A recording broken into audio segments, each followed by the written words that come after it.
Highways ఈరోజు జగన్మోహన్ రెడ్డి మేమంతా సిద్ధమంటూ ఎన్నికల ప్రచారం మొదలెట్టేశాడు.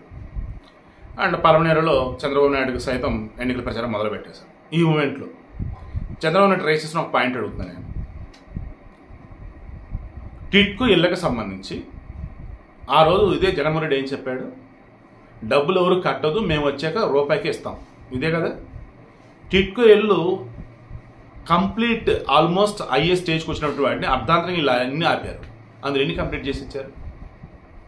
వీళ్ళు రంగులు వేసుకుని హడావుడిగా ఇచ్చారు. మన అక్కడ ఫెసిలిటీ సరిగా లేవు. టిట్కో ఇళ్ళకి సంబంధించి గతంలో మన దగ్గర చాలా మంది కింద కామెంట్స్ పెడుతూనే ఉండేవారు, సార్ అన్యాయం చేస్తారు మమ్మల్ని జగన్మోహన్ రెడ్డి అని చెప్పేసి. మేము బ్యాంకులకేమో ఈఎంఐలు కట్టాల్సి వస్తుంది, మాకు ఇల్లు ఇవ్వలేదు సార్ అని చెప్పేసి. ఈరోజు అదే అడిగారు ఆయన. టిట్కో ఇల్లుని ఇస్తానని చెప్పి కొన్ని వేల మందిని అన్యాయం చేసి జగన్మోహన్ అవునా కాదా చెప్పండి తమ్ముళ్ళు, చెప్పండి అమ్మని అడుగుతున్నాను. నేను అదే అడుగుతున్నాను, మోసం చేస్తాడా లేదా?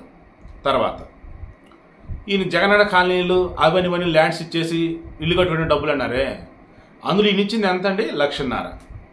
ఆ 1,50,000 ఎవరో తెలుసా? సెంట్రల్ గవర్నమెంట్ ఇచ్చే డబ్బు, కేంద్ర ప్రభుత్వం నుంచి వచ్చే డబ్బు.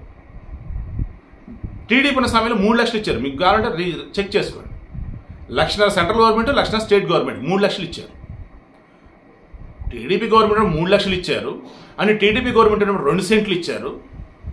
వీళ్ళు వచ్చేసి సెంటు భూమి మళ్ళీ 1,50,000. సెంటు భూమి వచ్చేసి అనకూడదు, కానీ ఇంకా మీరే చెప్పండి అందులో ఏం కడతారు ఏంటో. ఈ 1,00,000 వచ్చి మళ్ళీ సెంట్రల్ గవర్నమెంట్ అండ్ టీడీపీ హయాంలో కంప్లీట్ అయినటువంటి టిట్కోలను ఇవ్వకుండా ఆపటం, ఇంకొన్ని చోట్ల ఇవ్వక తప్పదరా బాబుకున్నప్పుడు రంగులేసి ఇవ్వటం. ఇప్పుడు చెప్పండి, ఈ జగన్మోహన్ రెడ్డి చేసిన మంచి ఏంటి? ఈయనకి ఏం చూసి మీరు ఓట్లు వేస్తారు? ఆలోచించిన కామెంట్ రూపంలో చెప్పండి.